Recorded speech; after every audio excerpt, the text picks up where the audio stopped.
Қатардағы жауынгер Бекбосынова Гүлім Әлсейітқызын мен рота командир ретінде өте жақсы танимын. Ол нәзік жандылығына қарамастан өзіне қойылған тапсырмаларды ер әскери қызметшілерден кемітпей істейді. Ол бізде маман сапер лауазымда қызмет өткереді, өзіне қойылған тапсырмаларды бұлжытпай орындайды. Өз мамандығын жақсы меңгерген маман деп білемін ол кісіні. Өзіне қойылған жауынгерлік тапсырмадан бөлек ол және әскери бөлімнің спорттық іс-шараларына белсенді қатысады. Атап айтқанда бригаданың волейбол құрамында ойнайды.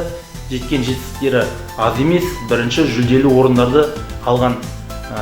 Спорттық іс-шаралардан бөлек әскери бөлімнің көркем іс-шараларына да белсенді қатысады. Атап айтқанда концерттерге қатысып, өзінің талантын, ән айту талантын паш ете алатын бетке тұтар үлгілі азаматтардың бірі деп білемін.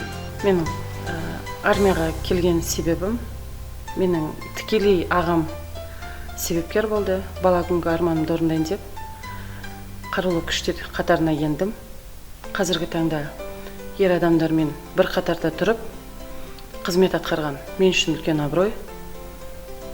Сол сияқты өзімнің қарулас әпкелеріме, құрбыларыма халықаралық әйелдер күнінде тек қана шынайы бақыт тілеймін. Шендеріңіз өссін, отбасыларыңызға амандық, еліміз аман, жұртымыз тыныш болсын.